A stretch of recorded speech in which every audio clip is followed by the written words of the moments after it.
Hola la familia! On espère que vous allez bien et nouveau débrief sur YouTube. Victoire du Barça 2-0 contre Las Palmas. Un match compliqué. Avant, on voulait juste s'excuser, on n'a pas sorti le débrief du match contre le Rayo Vallecano. Ouais, vraiment désolé les gars. Voilà, c'est vrai que des fois avec nos obligations et tout, on peut pas forcément, mais on essaiera de se rattraper.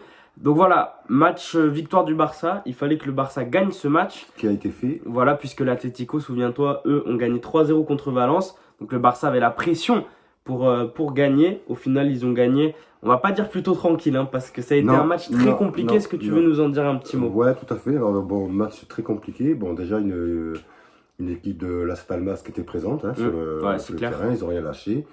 Et après, ouais, voilà, un match assez laborieux, encore une fois, de la part du Barça. Pourtant, moi, j'ai trouvé que les premières minutes du match, le Barça était assez incisif. Il y avait ça commençait à avoir de belles attaques et tout, mais très vite, le match, voilà, il est tombé un peu dans le genre de match que j'aime pas trop. Voilà, en résumé, donc match très très laborieux. Bon, 2 buts magnifiques de la part du Barça, mais malheureusement, voilà, encore trop de déchets. Et voilà, donc qu'est-ce que toi tu peux en dire de plus, Fatou, ou argumenter? Écoute, moi je suis totalement d'accord avec toi. C'est vrai que le début de match, l'impact qu'on mettait, j'étais très content. Ouais, je me suis dit, c'est trop cool, on rentre bien dans le match et tout. Les joueurs ont bien saisi l'enjeu. Mais derrière, t'as des problèmes techniques, t'as des problèmes dans le dernier geste, la dernière passe. Finition, beaucoup. Ouais, finition. On voyait aussi même beaucoup, tu sais, des passes en retrait, par exemple, de Baldé qui étaient mal dosées. Alors voilà, c'est pas des trucs qui ont causé des actions adverses, mais tu vois, c'est le genre d'action où tu te dis, oula, il y a un petit dérèglement, tu vois, technique. Et c'est vrai que quand tu t'appelles le FC Barcelone, ces petits dérèglements, tu peux pas te permettre de les avoir, surtout que du coup l'équipe en face prend confiance et se dit oula, il loupe 2-3 passes et tout, à nous d'attaquer. Et honnêtement, ça aurait pu faire encore une fois tourner au vinaigre, parce que déjà la semaine dernière lors du match du Rayo, c'est vrai que du coup on vous a pas fait de débrief, mais bon, vous le savez, match soporifique, le Barça s'impose clairement avec le favoritisme de l'arbitre et encore une fois sa mauvaise gestion du match. Contre Las Palmas, ça a été pareil, aucun carton jaune, encore un arbitrage très compliqué. Et notamment l'audio de la VAR qui est sorti sur la fameuse action polémique où en fait on voit la main d'Eric Garcia, elle est là, mais avant il y a hors-jeu. Et en fait on entend clairement les arbitres dire non mais il y a hors-jeu, ok, mais on va aller voir la main quand même. Bah non. En fait il y a hors-jeu, terminé. Mais bon, l'arbitrage toujours un peu plus douteux, j'espère qu'un jour les instances se pencheront vraiment sur ce genre de cas. Parce que ça gâche un match, ça gâche une victoire. Mais comme la semaine dernière, moi je trouve que ça nous a clairement gâché un peu la victoire. Le match qu'il y a eu contre le Rayo avec les polémiques là, sur l'arbitrage et tout, qui étaient parfois justifiées en plus. Donc voilà, donc il faudrait vraiment faire quelque chose au niveau de l'arbitrage, ça gâche un peu tout, quoi. Ouais, et puis j'ai l'impression qu'on en parle à chaque fois. De toute manière, c'est toutes les semaines qu'il se passe un truc. À chaque match, il y a un truc qui se passe avec cet arbitrage, ça peut pas durer, quoi. C'est vraiment dommage, mais voilà, c'est le cas. En tout cas, le Barça, du coup, repasse premier. Alors, on vous tourne cette vidéo. Le Real n'a pas encore joué son match contre Gérone. Au moment où vous verrez cette vidéo, peut-être qu'ils auront joué, donc on ne sait pas encore. On espère évidemment un faux pas du Real pour un peu distancer. Mais dans tous les cas, l'Atlético est juste derrière nous. L'Atlético d'ailleurs qu'on affronte mardi. On vous sort une vidéo dès demain pour l'avant-match de l'Atlético, comme d'habitude, où on parlait un peu statistiques, tout ça. Et voilà, pour revenir au match de Las Palmas, tout n'est pas à jeter, puisque quand même, on a vu quelques tops et flops. Et je pense que c'est une très belle introduction pour justement dire nos tops et nos flops. Est-ce que tu veux commencer? Ouais, je veux bien. Allez. Donc moi, en top, je vais mettre deux joueurs. Donc Olmo. Pour sa rentrée. Donc il est rentré, le match pour moi a complètement changé, avec un but magnifique, magnifique but de Olmo, plusieurs gestes techniques que j'ai trouvé tout à fait extraordinaire, et le jeu de Baldé également, que j'ai trouvé très présent en défense, sur les relances, tout ça, donc vraiment très très beau jeu.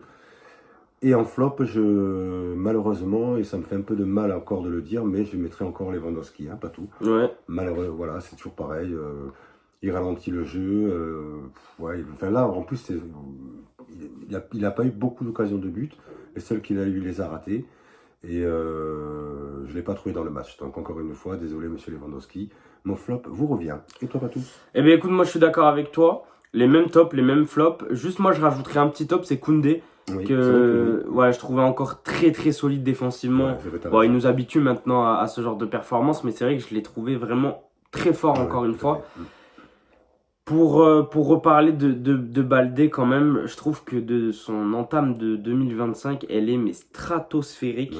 Honnêtement, moi tu le sais, c'est un joueur avec lequel j'avais un peu de mal au début de saison puisque je lui reprochais son manque de percussion vers l'avant, beaucoup de passes en retrait et un peu un jeu que j'appelle un peu de peur, tu vois, de peur. J'ai peur de perdre j'ai peur. Trop sécuritaire. Voilà, exactement. Risque, et au final, là, depuis 2025, on a un Baldé qui percute. Quand il percute, ça fait mal. C'est pas comme s'il perdait les ballons. Quand il percute, en général, il passe. Il a une très bonne qualité de percussion, de dribble, une qualité de vitesse, bon, ça, on lui connaissait. Ouais. Et défensivement, il commence vraiment à s'améliorer. Je pense à 2-3 actions contre de Las Palmas hier, où vraiment, à la course, il les a rattrapés, solide au corps, pas trop d'erreurs d'anticipation. Et franchement, moi, ça me fait plaisir parce qu'on a vraiment un latéral gauche sur lequel vraiment se reposer. Et voilà, franchement, il est exceptionnel. Hein. Ouais. Non, mais là, tu as tout dit sur les performances de Baldé. Je crois que là, on est entièrement d'accord. Et je crois qu'il y a beaucoup de supporters du Barça qui seront d'accord avec nous. Exactement. Parlons aussi un peu de la rentrée d'Olmo. Qui a été stratosphérique. Souviens-toi, on était donc en live sur TikTok, on demandait tous la rentrée d'Olmo parce qu'on voyait que malheureusement, Fermín Lopez, quand il est titulaire, c'est un peu en demi-mesure, en demi-teinte. Un coup, il est vraiment très fort, un autre pas exceptionnel. Et on voulait tous voir Olmo, et il est rentré et il a tout changé. Il a fluidifié le jeu, ses prises de balles étaient bonnes, sa vision de jeu est très bonne, et le but, les gars... En fait, ça me fait rire parce que le but, il intervient sur une super passe de Yamal. Ah oui. Et tu te dis que Yamal, il a pas fait un super match, mais là, il fait vraiment une très belle action quand Dani Olmo est sur le terrain. Comme si vraiment Dani Olmo, il est arrivé, il a dit, bon les gars, maintenant je suis là, vous allez vous mettre au niveau. Et le contrôle de Dani Olmo, suivi du petit crochet qu'il met, la frappe, barre rentrante, exceptionnelle. Magnifique but. Ce joueur, il nous frustre parce qu'on sait qu'il peut pas enchaîner les matchs, parce que problème physique, problème de conditions physiques et tout. Mais si un Dani Olmo à 100%, il peut enchaîner des matchs, oh là là. Ouais, mais ça promet de très beaux matchs à venir. Et c'est vrai, ce que tu dis, enfin, moi je l'ai vraiment constaté là sur le match d'hier.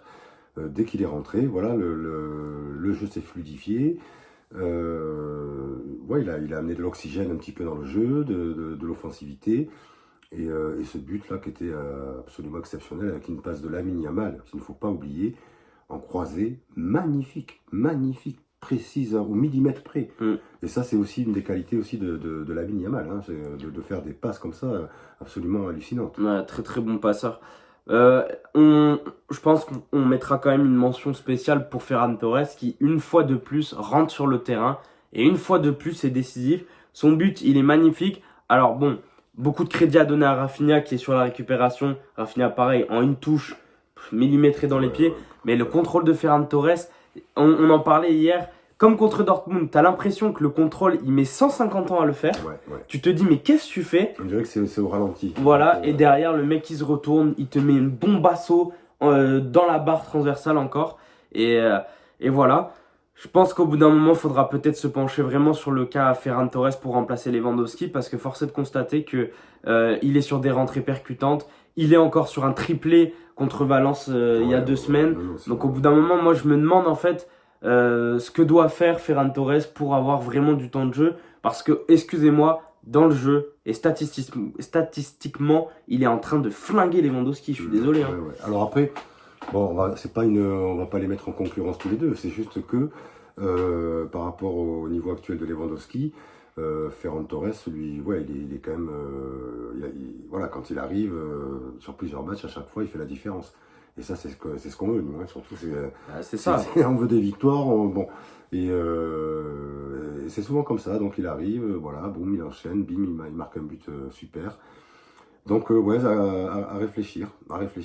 Voilà, et puis il a pas beaucoup d'occasions à chaque fois, hein. Il les met, donc ça fait plaisir. En tout cas, voilà, pour ce débrief, la chose à retenir, c'est les 3 points, évidemment, qui font plaisir, qui font du bien.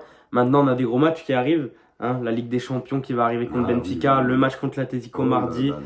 Il va falloir être solide, mais on a confiance en notre Barça. Bien entendu. Comme d'habitude dans les commentaires, vos tops, vos flops, ce que vous avez pensé de ce match, est-ce qui vous a plu, est-ce qui vous a un peu ennuyé. Et voilà, en tout cas, nous on vous laisse, et en attendant, papa, Visca Barça!